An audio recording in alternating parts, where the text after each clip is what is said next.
बिस्मिल्लाहिर्रहमानिर्रहीम, अस्सलाम वालेकुम। मैं हूं आपका होस्ट चौधरी इरफान ज़ेर, आपको स्पोर्ट्स जोन में वेलकम कहता हूं। नाज़रीन, क्रिकेट के हवाले से बात करें तो ऑब्वियसली पाकिस्तान टीम का अब जो नेक्स्ट जो असाइनमेंट है वो ऑस्ट्रेलिया का दौरा है और पाकिस्तान टीम ट्रैवल कर चुकी है। 3 T20 और 3 ODI मैचेस खेले जाएंगे और उस पर देखेगा क्या पाकिस्तान इस दफ़ा ऑस्ट्रेलिया में जाके कामयाब हो पाएगी या नहीं। ऑब्वियसली काफ़ी ज़्यादा डिस्कशन इसलिए हो रही है कि कैप्टन चेंज हो चुके हैं वाइट बॉल के और मोहम्मद रिजवान को ये असाइनमेंट मिल चुकी है। सेंट्रल कॉन्ट्रैक्ट के हवाले से बात करेंगे, काफ़ी डिस्कशन इस पे भी की जा रही है, कुछ प्लेयर डिजर्विंग थे, कुछ को नहीं दिया गया, कुछ की कैटेगरी के ऊपर भी डिस्कशन हो रही है, इस पे भी आज बात करेंगे। और साथ साथ अगर करते चले तो जो शान मसूद है उसके सेंट्रल कॉन्ट्रैक्ट में सब्जेक्ट टू कैप्टनसी लिखा गया है, इस हवाले से बात करेंगे। जिसने आपको सीरीज जितवाई तो क्या इनके रीज़न, और पीसीबी के अंदर बात की जा रही है, कुछ बड़े नाम जो हैं उनके हवाले से कहा जा रहा है कि शायद वो पीसीबी का पार्ट नहीं होंगे, उस पर भी डिस्कशन करेंगे। और ऑब्वियसली ये जो कप्तानी और ये तमाम मसाइल हैं इस पे हम पहले भी बात करते हैं। हमारा मकसद ये है कि जो वन स्पोर्ट नेशन है हम इसको फ्लरिश करना चाहिए और इसके जो मसाइल हैं वो आपके सामने रखें। इन सब अफेयर पे बात करेंगे। हमारे साथ सीनियर स्पोर्ट्स जर्नलिस्ट मौजूद हैं, अब्दुल माजिद भट्टी साहब। अस्सलाम वालेकुम सर। जी, वालेकुम अस्सलाम इरफान भाई। बहुत बहुत शुक्रिया सर आपके हमेशा की तरह टाइम देने का। सर मैं स्टार्ट गैरी क्रिस्टन से करना चाहूँगा। ये इस वीक की सबसे बड़ी न्यूज़ गैरी क्रिस्टन की थी और मैं तो ये अक्सर कहता हूँ कि हैपनिंग्स का दूसरा नाम जो है वो पीसीबी बन चुका है। ये एक ओवरऑल देखा जाए तो ये 2-3 मंथ से एक रिफ्ट चल रही थी पीसीबी और जो था गैरी क्रिस्टन के दरमियान। बताया यही जा रहा है, सोर्सेज यही कहते हैं कि जब वो चैंपियन कप में आए थे और उन्होंने सेंट्रल कॉन्ट्रैक्ट के हवाले से कुछ नाम रखे कि इनको होना चाहिए, कैप्टन के हवाले से भी मुझे अच्छी तरह याद है कि वर्ल्ड कप के बाद चेयरमैन पीसीबी ने कहा कि तमाम इख्तियारात इन्हीं कोचेस को होंगे, कैप्टन की सिलेक्शन की भी और तमाम। बट जैसे ही आकिब जावेद आए या शायद उससे पहले भी कुछ हमें लगता था कि कोई ना कोई मसाइल आ रहे हैं। आपके ख्याल में क्या बेसिक रीज़न बनी इनको रिमूव करने के लिहाज से, या क्या रीज़न उस लिहाज से हुई कि इनको जाना पड़ा? और दूसरा, आपके ख्याल में ये इंटरनेशनल मैसेज क्या गया? क्योंकि पहले मिकी आर्थर के साथ भी हम समहाउ ऐसे ही कर चुके हैं और पाकिस्तानी जो हिस्ट्री रही है, एक दफ़ा हम लोकल कोच रखते हैं, एक दफ़ा हम फॉरेन कोच रखते हैं। तो क्या दोबारा कभी कोई बड़ा नाम पाकिस्तान आने को तैयार होगा? देखिए इरफान साहब, ओवरऑल तो मैसेज एक अच्छा मैसेज नहीं है, इसलिए कि हमने लास्ट ईयर तकरीबन 11 महीने पहले मिकी आर्थर को हटाया। हुँ, तो मिकी आर्थर के साथ जो बैटिंग कोच थे उनको भी हमने फारिग कर दिया।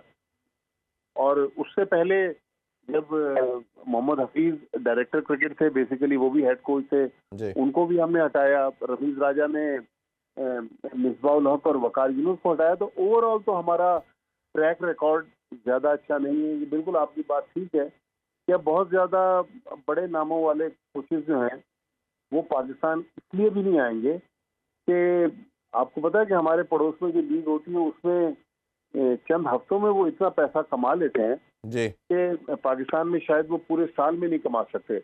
लेकिन अगर हम स्पेसिफिक रहें गैरी कर्स्टन पे, तो गैरी कर्स्टन की जो मैंने कहानियां पीसीबी के लोगों से सुनी है जी। वो काफी सीरियस किस्म की कहानियां है कि उन्होंने प्लेयर्स का अपना एक ग्रुप बना लिया था। वो कहते थे कि फलां को कप्तान रखें, फलां को वाइस कप्तान रखें। वो पीसीबी को बहुत सारी टर्म डिक्टेट करवाना चाहते थे। देखें, अगर गैरी कर्स्टन ने वायलेशन ना की होती तो अब तक उनका पॉइंट ऑफ व्यू आ जाता। हुँ। लेकिन पीसीबी तो बहुत ज्यादा बात नहीं कर रहा। पीसीबी के सोर्सेज से खबरें बाहर आ रही हैं, लेकिन गैरी अच्छा माजिद कर्स्टन भाई, की एक चीज़ मैं खामोशी। और ऐड करता चलूँ, ये भी सोर्सेज से पता चला है कि ये भी कहा जा रहा है कि शायद ये मस्कत में भी कुछ कोचिंग कर रहे थे और प्राइवेट असाइनमेंट भी कर रहे थे रादर दैन के पाकिस्तान आके टाइम स्पेंड करते। तो ये भी एक फैक्टर सामने आ रहा है। इरफान साहब, अगर आपको इल्म हो कि गैरी कर्स्टन एक एकेडमी को रन करते हैं जी। केप टाउन में। हुँ, उस एकेडमी के प्लेटफॉर्म से वो दुनिया के मुख्तलिफ मुल्कों में जाके कोचिंग करते हैं। हुँ, तो मस्कत में भी यही हुआ कि पाकिस्तान में तो उनको जब फैसलाबाद बुलवाया गया चैंपियंस कप के दौरान, तो वो 8-10 दिन रह के बमुश्किल वो फिर वापस चले गए। हुँ। उन्होंने यहाँ रहना मुनासिब नहीं समझा और अपनी बहुत सारी शराइत की एक फहरिस्त पीसीबी के सामने रख गए। लेकिन एक तरफ तो उनके पास पाकिस्तान से वो भारी मुआवजा ले रहे थे, मराद ले रहे थे, पाकिस्तान क्रिकेट के लिए वक्त नहीं था। लेकिन दूसरी तरफ वो मस्कत में कोचिंग के लिए पहुंच गए। हालांकि जब आपका किसी बोर्ड के साथ मुआहिदा है और उनके लिए आपके पास टाइम नहीं है और आप मस्कत जाके कोचिंग कर रहे हैं, तो ये सीरियस वायलेशन थी। फिर वो पीसीबी को कह रहे थे कि फलां को कप्तान बनाएं, फलां को नायब कप्तान बनाएं, फलां को रेस्ट करवाएं। हमारे यहाँ अक्सर हम टीवी या यूट्यूब वगैरह पे सुनते हैं कि फलां प्लेयर का 3-4 लोगों का ग्रुप है, फलां प्लेयर का 3-4 लोगों का ग्रुप है।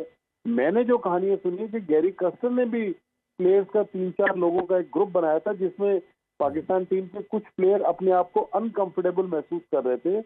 उनको पीसीबी ने वार्न भी किया, शटअप कॉल भी दी, लेकिन जब मामला बहुत आगे चले गए, पानी सर से ऊपर चला गया, तो फिर जाहिर है इंतहाई माजिद भाई, कदम ये था। जो इंडिया के खिलाफ हमें डिफीट हुई थी वर्ल्ड कप में, उस प्रेस कॉन्फ्रेंस में मैं मौजूद था न्यूयॉर्क में।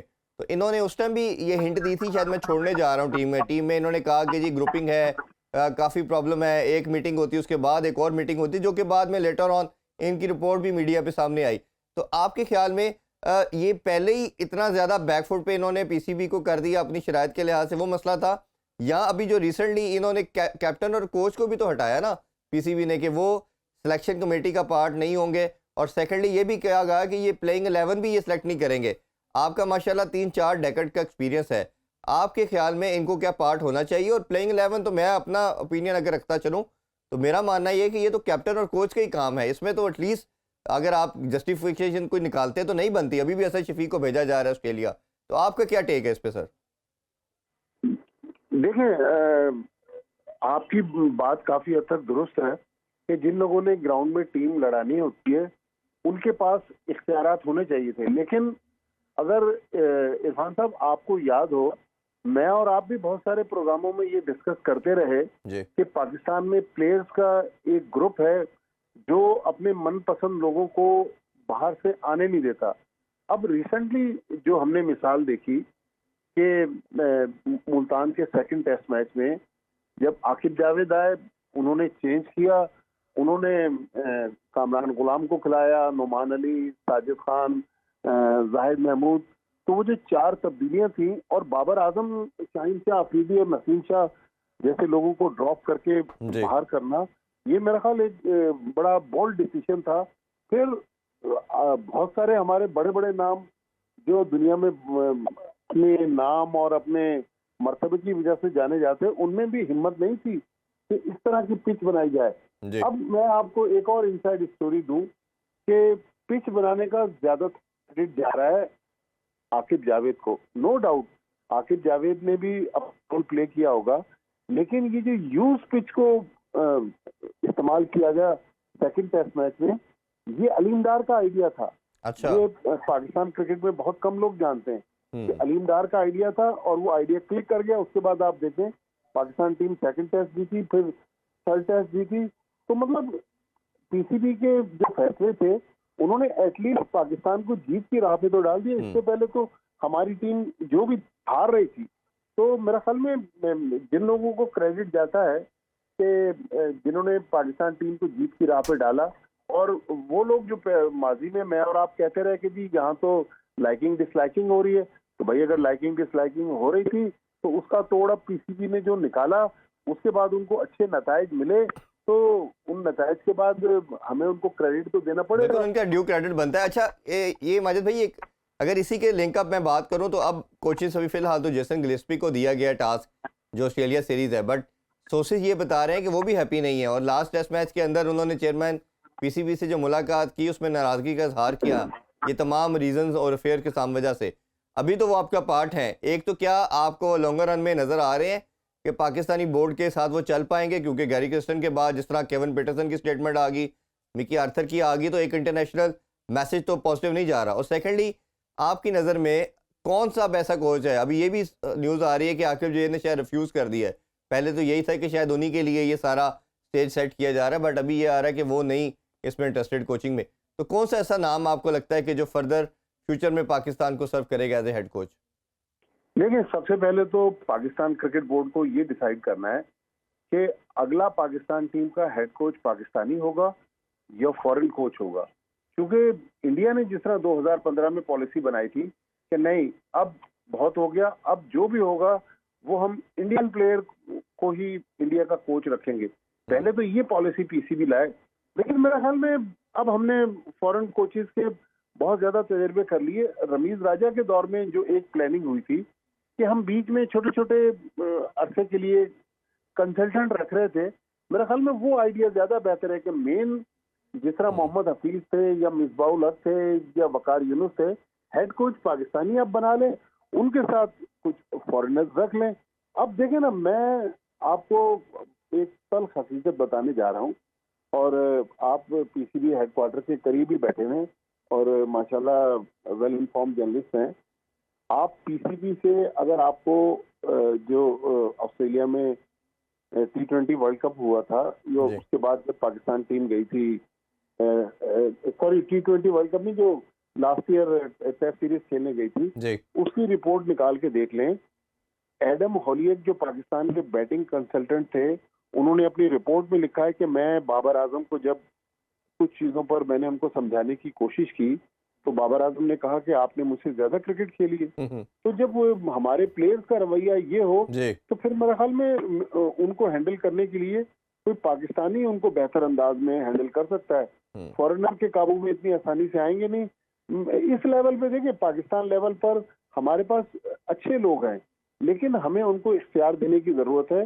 जिस तरह रमीज राजा के दौर में आप देखें, कभी हम मैथ्यू हैडन को ला रहे थे, कभी जी हम बॉलिंग कोच साउथ अफ्रीका से ले आए। मैं इसके हक में हूँ, लेकिन पीसीबी क्या करने जा रहा है, पीसीबी का क्या लेकिन माजिद भाई उसमें आगे एक कॉन्फ्लिक्ट ऑफ इंटरेस्ट आ जाता है। हमारा कहता है मेरी बात मानी जाए, गोरा कहता है मैं ज़्यादा प्रोफेशनल हूँ, मेरी बात मानी जाए, तो उधर भी प्रॉब्लम आती है। अच्छा माजिद भाई, एक और बड़ा इस वीक में जिस तरह मैंने कहा कि पीसीबी हैपनिंग का दूसरा नाम बनता चला जा रहा है, अभी सोर्सेज यही बता रहे हैं कि अभी 2-3 और बड़े नाम भी जाने को तैयार है, जिसमें उस्मान वाला का नाम लिया जा रहा है। नदीम खान को शायद अकेडमी से लेकर शिफ्ट करके उधर शिफ्ट किया जा रहा है, इंटरनेशनल डायरेक्टर लगाया जा रहा है। चेयरमैन पीसीबी ने भी, जैसे गालबन कल कराची प्रेस कॉन्फ्रेंस में जिक्र किया कि 3-4 पोस्ट खाली भी हैं। तो ये जो चेंजिंग, और सबसे बड़ी जो अभी बासत अली साहब ने भी अपने एक शो में इसका जिक्र किया कि शायद सलमान नसीर साहब भी जा रहे हैं, और ये एक बहुत बड़ी डेवलपमेंट होगी। जो पिछले 7-8 साल में पीसीबी का एक आंख के तारा थे, और तमाम जितने भी अफेयर थे 90% आप देख लें, 4-5 चेयरमैन चेंज हो गए, सलमान नसीर अपनी जगह पे इंटैक्ट रहे। और सारी आप भी जानते हैं, मैं भी जानता हूँ, तमाम जो डेवलपमेंट होती है उसमें सबसे बड़ा रोल उन्हीं का होता है। तो आपका क्या न्यूज़ इसके हवाले से आपकी रिपोर्ट है कि क्या ऐसा कुछ होने जा रहा है, और अगर होने जा रहा है तो कब तक होगा? देखें, जो आपके सवाल का आखिरी हिस्सा था उसका जवाब मैं पहले देता हूँ।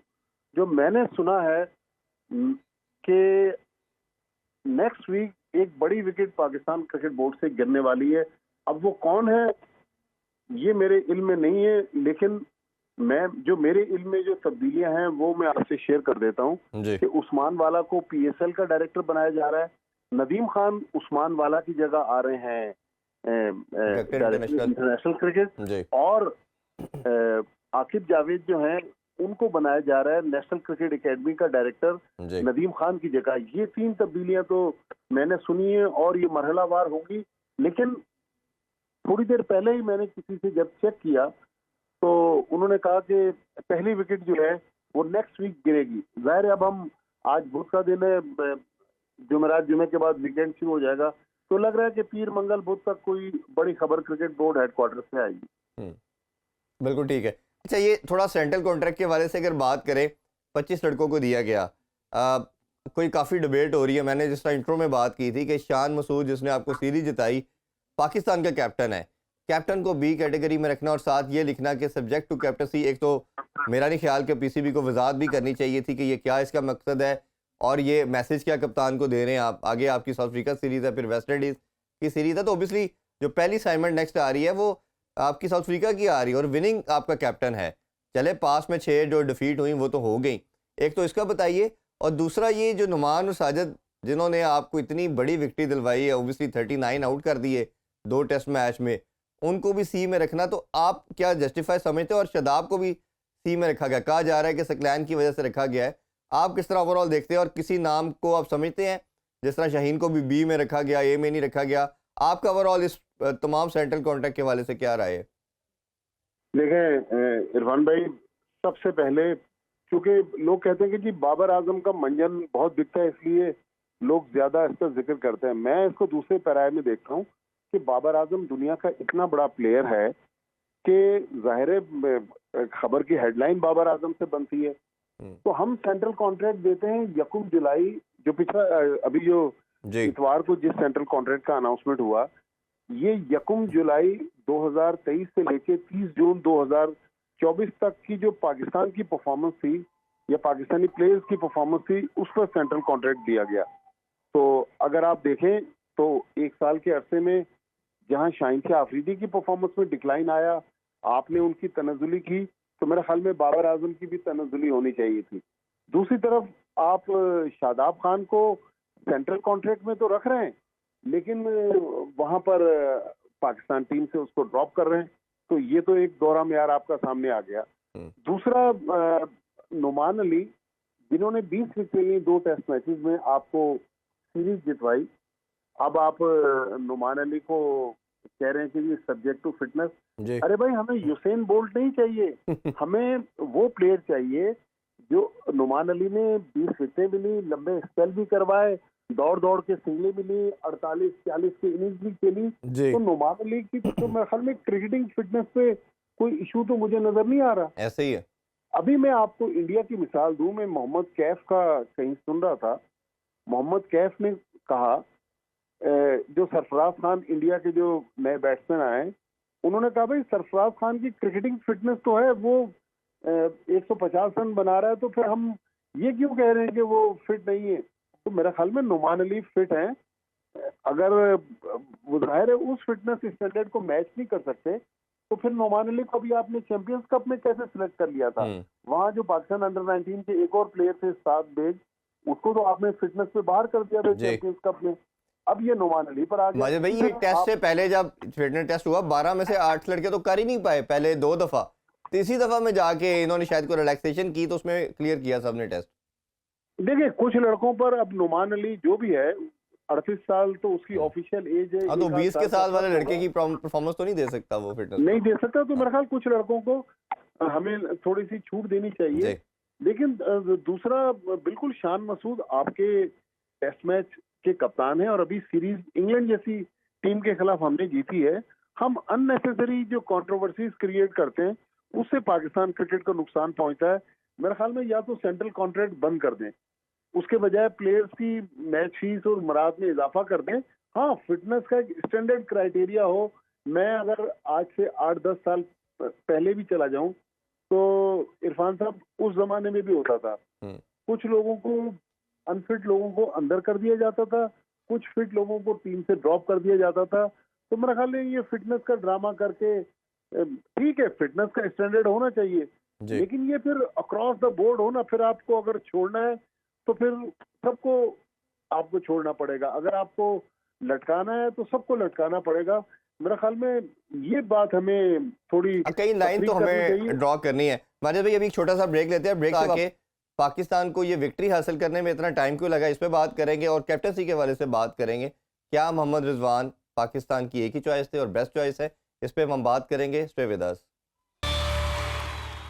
Welcome back. स्पोर्ट्स ऑन हम बात करें क्रिकेट के हवाले से। माजिद भाई, जिस तरह ब्रेक से पहले मैंने जिक्र किया, पाकिस्तान ऑलमोस्ट 3 साल 8 मंथ 11 दिन के बाद टेस्ट मैच अपनी होम सॉइल पे जीता और ऑलमोस्ट 3.25 साल के स्पैन के बाद हमने कोई टेस्ट सीरीज अपनी होम सॉइल पे जीती।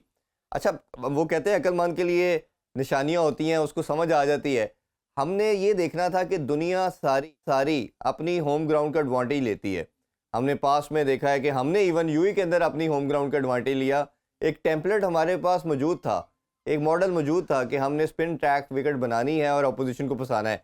आल्दो कि उस टाइम हमारे पास सईद अजमल, यासर शाह, अब्दुल रहमान थे, बट ये नुमान और साजिद ने भी आपको 2 साल से पहले जब टीम का पार्ट थे विकेट दिलवाते रहे और आपने एक तो विकेट्स नहीं बनाई, इन दोनों को बाहर किया। मैं तो क्राइम का वर्ड यूज़ करता हूँ बार बार कि जिन लोगों की आखिर इतने बड़े नॉलेजेबल लोग भी आते रहे, बोर्ड का पार्ट बनते रहे, ना पिच बनाने में किसी का दिमाग ने काम किया, ना सिलेक्शन में काम किया। मुझे सबसे ज़्यादा दुख ये हुआ जब इन्होंने 2 टेस्ट मैचेस में आउट किए, तो मुझे अच्छी तरह याद है कि सिकलैन मुश्ताक और रमीज़ राजा साहब ने कहा कि इसका पाँव ठीक नहीं गिरता साजिद खान का, इसका बाजू ठीक नहीं आता, ये एक बाजू से बॉल करता है, इसका नॉन बॉलिंग आर्म जो है वो तो यूज़ ही नहीं करता।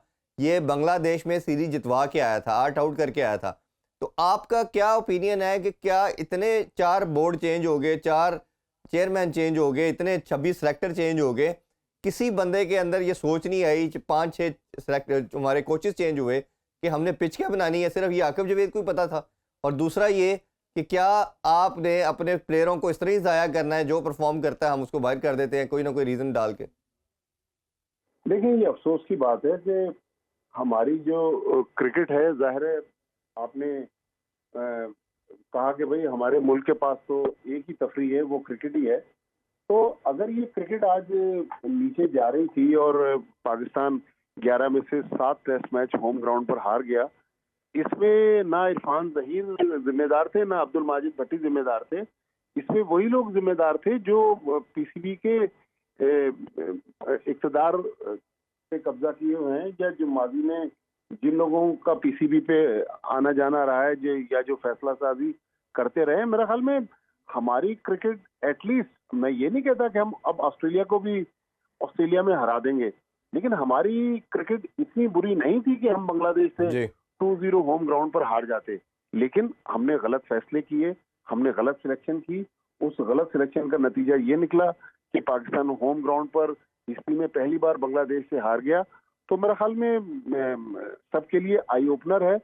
उम्मीद है कि जो कुछ किया गया है उससे सबक हासिल किया जाएगा, लेकिन जिन लोगों ने पाकिस्तान क्रिकेट को नुकसान पहुंचाया और आज क्रिकेट इस मकाम पर पहुंच गई, उनकी अकाउंटेबिलिटी कौन करेगा? इरफान जहीर और अब्दुल माजिद भट्टी तो नहीं कर सकते, जी ऐसे ही तो वही लोग कर सकते हैं जो आज पावर में हैं। तो मेरा ख्याल वो लोग जो टीवी पे आके बहुत बड़े बड़े दावे करते हैं और ये कहते हैं कि भाई इन्होंने कौन सी क्रिकेट खेली, ये रोज तबसरे कर रहे होते हैं, तो भाई आप भी तो अपनी अदाओं पर गौर करें। हाँ, नहीं हमारे तो चलो हम अगर गलती करेंगे तो हमारे पास मार्जिन है, चले कह सकते हैं कि उस लेवल की नहीं खेली, बट जब ये गलती करते हैं, जब पिच रीड नहीं होगी, आप किसी बॉलर को उसकी बॉलिंग की वजह से निकाल देंगे जी, उसका आम ठीक नहीं आता और पाकिस्तान को उसका नुकसान हो, तो ये बड़ा एक सैड और अनफॉर्चुनेट है। अच्छा मादी भाई, ये जो एक प्रेशर बिल्ड हुआ सारी डिफीट के अंदर, रिसेंट तो चले हम हर फॉर्मेट में हारे, लेकिन जो शान मसूद के ऊपर एक डिफरेंट तरह का प्रेशर बिल्ड हुआ, क्योंकि वो ऑब्वियसली कंटिन्यूसली हर मैच ही हारा, 6 कंसेक्यूटिव डिफीट, जिसका तो somehow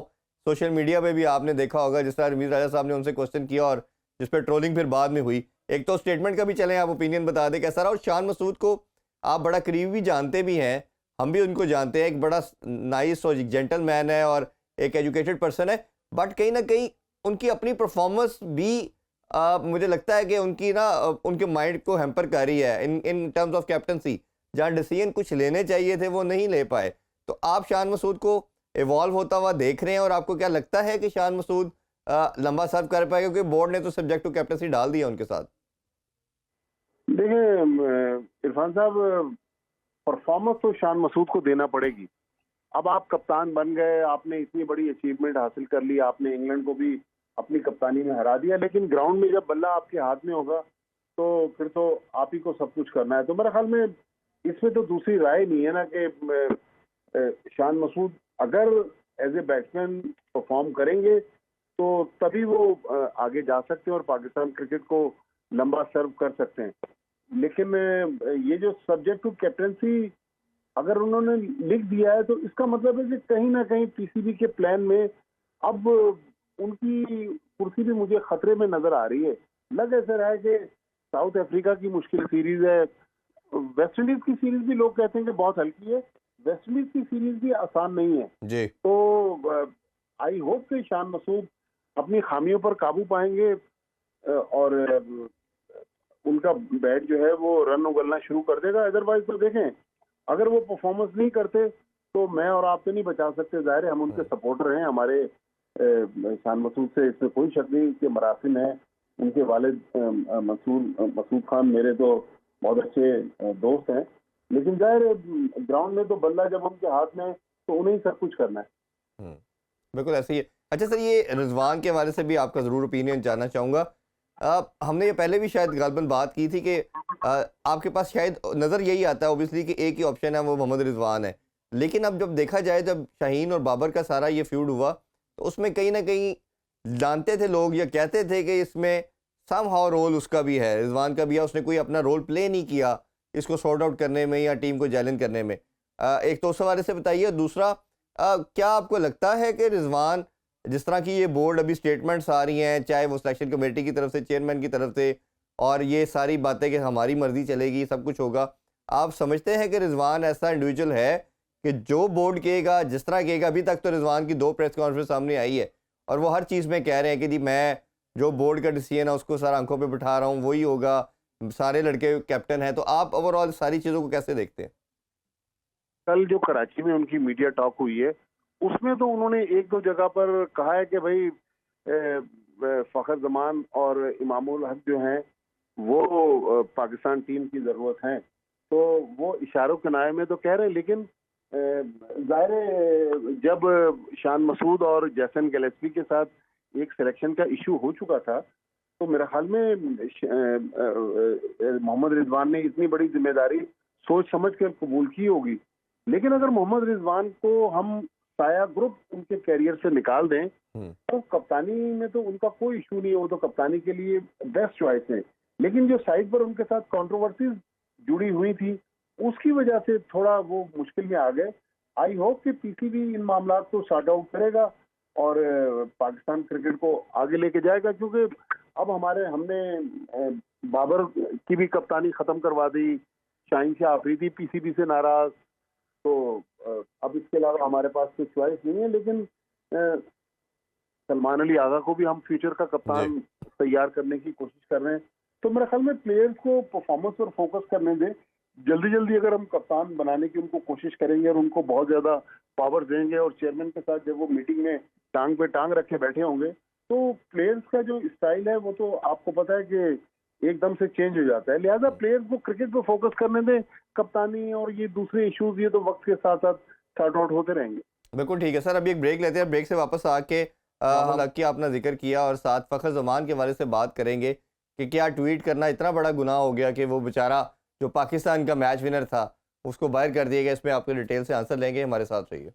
once again welcome back sports. हम बात करें क्रिकेट के वाले से, माजिद भाई फ़खर ज़मान के वाले से और इमाम के वाले से मैं ज़रूर अब दोबारा बात करना चाहूँगा। इमाम का मेरा मानना ये है कि चलें T20 में तो वो खेलते ही नहीं है, ओडीआई में भी उसकी जगह बनती है, उसके सबसे कंसिस्टेंट है, 50 से प्लस उसकी एवरेज है, और इसी तरह टेस्ट में भी उसकी जगह बनती है। जिस तरह हमने साइम को मल्टीपल चांसेस दिए, आपका उससे कई गुना ज़्यादा कंसिस्टेंट बैटर है वो।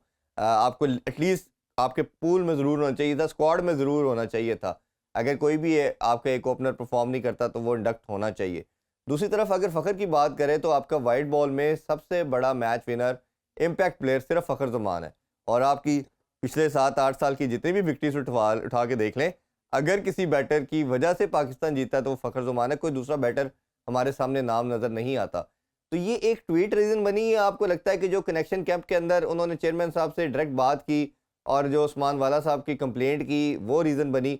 और दूसरी तरफ जब उससे तो ट्वीट करा दी गई और उस बेचारे के फेवर में कोई भी नहीं बोला, सब डर के भाग गए, ना बाबर ने कोई स्टेटमेंट दी और एक कप्तान ने भी यही कह दिया कि हमारा मैच विनर है, बट कोई स्टांस नहीं लिया।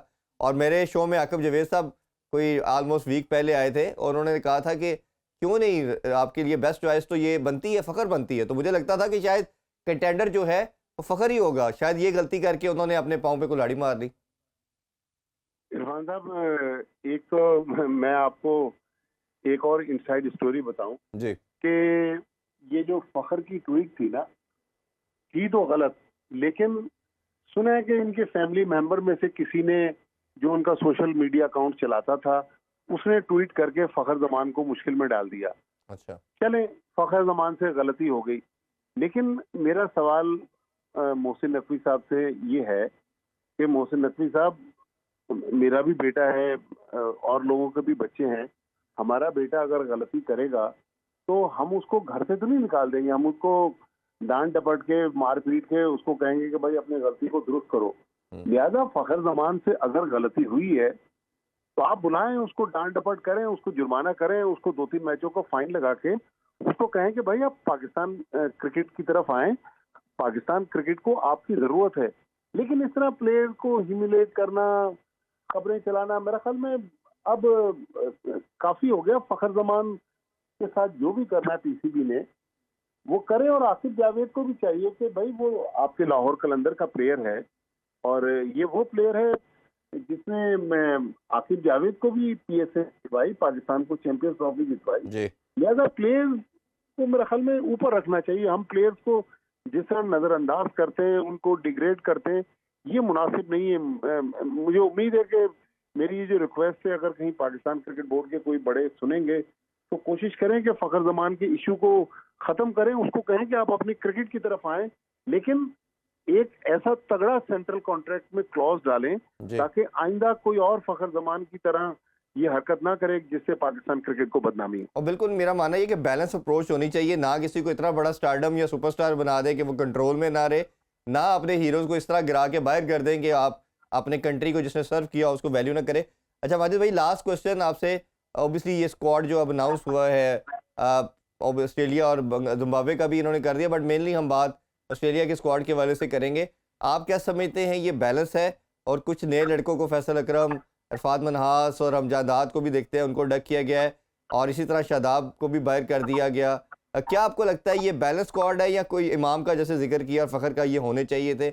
आपके ख्याल में ओवरऑल कौन से ऐसे प्लेयर हैं जिनको नहीं होना चाहिए? अगर होना चाहिए था तो वो कौन से नाम है?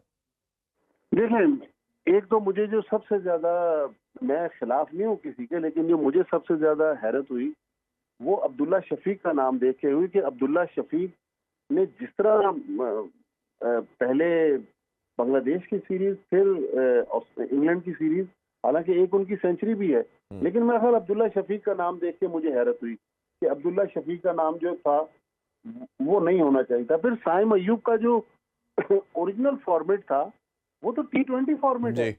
हमने साइम अयूब को ऑस्ट्रेलिया की T20 टीम में भी नहीं रखा, ये एक हैरानकुन चीज है। फिर सऊद शकील, अभी उसने मैच विनिंग नॉक खेला है पिंडी टेस्ट मैच में, हमने उसको वनडे टीम से ड्रॉप कर दिया। जमान खान लाहौर कलंदर की पैदावार, आकिब जावेद ने खुद उस पर इतना काम किया, क्रेडिट लिया, आज जमान खान हमें कहीं नजर नहीं आ रहा। लेकिन बहरहाल इन तमाम खामियों के बावजूद बुरी टीम अनाउंस नहीं हुई। मैं, आप और हमारे बहुत सारे साथी जो ये बातें करते थे कि नए लड़कों को मौका मिलना चाहिए, जी। मेरे ख्याल में ग्रेजुअली इनको मौका देना चाहिए।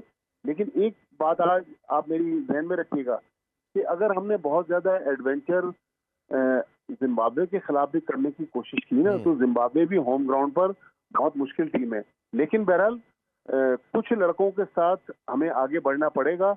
कुछ बड़े नामों को जो समझ रहे थे कि हमारे बगैर 11 नहीं बन सकती, उन नामों से छुटकारा हासिल करने की जरूरत है। लेकिन ओवरऑल मेरे ख्याल में कुछ कोताहियां हो सकता है कि दानिस्तान ना हुई हो, लेकिन पाकिस्तान क्रिकेट आगे बढ़ रही है, राइट डायरेक्शन पर है। मोहसिन नकवी साहब अच्छा करना चाहते हैं, लेकिन जल्दी जल्दी अपने दाएं बाएं जो एडवाइजर बैठे हैं ना, जिनको हटाना है हटा लें, ताकि वो अपनी टीम के साथ, अपने कंफर्ट जोन के साथ आगे बढ़े। मुझे उम्मीद है कि पाकिस्तान क्रिकेट कहीं ना कहीं और बेहतर मकाम पर आएगी। बिल्कुल ऐसे ही, और जिम्बाब्वे का जैसा जिक्र किया, अभी तो वर्ल्ड रिकॉर्ड भी बना डाला, रिगार्डलेस के ओपोजिशन कौन सी थी, बट एक वर्ल्ड रिकॉर्ड तो ओबियसली वर्ल्ड रिकॉर्ड है। अच्छा माजिद भाई, ये आपके होने का फ़ायदा उठाते हैं, लास्टली ये भी बताते चलिए कि चैंपियन ट्रॉफी होनी है, अपग्रेडेशन का काम हो रहा है, डेली हम फुटजीज और वीडियोस देख रहे हैं पीसीबी की तरफ से। पूरी उम्मीद की जाती है इंशाल्लाह ताला कि ये तमाम चीज़ें जो हैं वो चैंपियन ट्रॉफी से पहले अपग्रेडेशन का काम कंप्लीट हो जाएगा। बट एक क्वेश्चन वो अपनी जगह पे स्टैंड अलोन खड़ा है, और $1 मिलियन क्वेश्चन यही है, क्या भारत पाकिस्तान आएगी या नहीं आएगी? तो आप ऑब्वियसली बड़े एक अच्छे सोर्सेज रखते हैं, और आपके कई जर्नलिस्ट भारत में भी दोस्त हैं, तो आपके पास क्या न्यूज़ है? क्योंकि जब हम उसका बजट का वो जो एक था उसका देखते हैं, तो उसमें भी देखते हैं आईसीसी की तरफ से जो इशू किया गया कि एक पार्शियल बजट भी रखा गया, वो उसी सिनेरियो में रखा जाता है कि जब हाइब्रिड मॉडल पे जाया जाता है। और कुछ अभी तक तो जो मैं आर्टिकल पढ़ रहा हूँ, जितने भी भारत के न्यूज़पेपर, वो तो यही कह रहे हैं कि जी हम हाइब्रिड मॉडल पे जाएंगे, और यूएई की बात की जा रही है, या एक ऑप्शन वो साउथ अफ्रीका की भी देते हैं कि पूरा उधर शिफ्ट किया जाए। तो आपके पास क्या इन्फॉर्मेशन है? देखिए, मेरे पास जो इंफॉर्मेशन है वो यही इंफॉर्मेशन है कि इंडिया वर्ल्ड कप में आने के लिए तैयार है, लेकिन वो पाकिस्तान में रहने के लिए, रात गुजारने के लिए तैयार नहीं है। अब हो सकता है कि मेरी इंफॉर्मेशन थोड़ी सी पैची हो, लेकिन मुझे जो पता चल रहा है वो यही पता चल रहा है कि इंडिया की टीम पाकिस्तान आएगी, लेकिन वो सुबह आएगी, चंडीगढ़, दिल्ली या मोहाली, अमृतसर, जहां भी उनका स्टे होगा, जहाज पर आएंगे। पीसीबी ने उनको मल्टीपल वीजा देने का भी वादा कर दिया है, चार्टर्ड प्लेन का भी वादा कर दिया है। 2 मैचेस, उनके पहले 3 मैचेस लाहौर में थे, अब सुना है कि 2 मैचेस लाहौर में होंगे। भारत न्यूजीलैंड का मैच पिंडी में होगा। लेकिन जो मुझे एक पॉपुलर इस वक्त आइडिया लग रहा है वो यही है कि भारत की टीम पाकिस्तान आएगी और सुबह लाहौर आके रात को मैच खेल कर चली जाएगी। लेकिन चलें, ये हमारा मसला नहीं है। अगर थकावट हुई या जो भी हुआ वो लेकिन उनका मैंने मसला जो है। पढ़ा है उसमें यह था कि प्लेयर शायद इसमें कंफर्टेबल नहीं है, प्लेयर की रिजर्वेशन है कि हम इस तरह उधर ही स्टे करना चाहते हैं, एक वेन्यू रखा जाए। देखें, ये हमने प्रपोजल नहीं दी, ये तो बीसीसीआई की तरफ से जी पाकिस्तान क्रिकेट बोर्ड को प्रपोजल आई है। तो अब ये अपने प्लेयर्स को मनवाना या उनको कायल करना, ये तो बीसीसीआई का मसला है, पाकिस्तान का नहीं है। लेकिन भारत आकर पाकिस्तान में खेल जाता है और टूर्नामेंट कामयाबी से हो जाता है। पाकिस्तान ने 14 अरब रुपए की इन्वेस्टमेंट की है इन ग्राउंड्स की अपग्रेडेशन पर। मेरे ख्याल में हमारा तो टूर्नामेंट कामयाब हो जाएगा। अब भारत पाकिस्तान में रहे ना रहे, लेकिन मेरे ख्याल ना रहने तो की भी माजिद कोई भाई, इस वजह पे नहीं। अभी क्या तो पाकिस्तानी बोर्ड को चाहिए नहीं कि हम पहले वर्ल्ड कप खेल के आए हैं, फिर एशिया कप होना है, फिर उसके बाद world cup T20 world cup होना है भारत में, तो इस पे हम उनको क्या कंपेल नहीं कर सकते इतने? क्या बार्टर करने के लिए आईसीसी को नहीं हम ऑन बोर्ड ला सकते कि ये करें? क्योंकि जब तक आप बिल्कुल, उनको आंखें नहीं दिखाएंगे वो तो आपको इसी तरह ब्लैकमेल करते रहेंगे। देखिए, भारत को तो आंखें इतनी आसानी से हम दिखा नहीं सकते। लेकिन मेरे ख्याल में पाकिस्तान अपना केस लड़ रहा है। पाकिस्तान चाह रहा है कि टूर्नामेंट कामयाबी के साथ हो जाए। और कल रात को जब हम यहाँ मोहसिन नकवी साहब से कराची में मिले तो वो बहुत ज्यादा पुरुम्मीद थे और वो कह रहे थे कि ये टूर्नामेंट जो है ये पाकिस्तान ही में होगा। तो उम्मीद तो यही है कि सब कुछ एज पर प्लान होगा और भारत अगर रात यहाँ रहना चाहे, जयशंकर साहब जो उनके जो फॉरेन मिनिस्टर हैं वो भी 2 रातें इस्लामाबाद में रहकर गए पाकिस्तान की। जी उसके अलावा दुनिया की तमाम माजिद भाई टीमें आ चुकी हैं, PSL हो चुका है, Australia, England, New Zealand, south Africa सब आ चुके हैं। तो Pakistan is a safe country और हम तो हर एक को वेलकम करते हैं, होस्ट करते हैं। माजिद भाई वंस अगेन बहुत शुक्रिया। इंशाल्लाह जी आपसे कल मुलाकात दोबारा करेंगे। अपना बहुत ख्याल रखिए इस दुआ के साथ कि पाकिस्तानी हर स्पोर्ट्स फ्लरिश करे। अल्लाह हाफिज़। पाकिस्तान जिंदाबाद।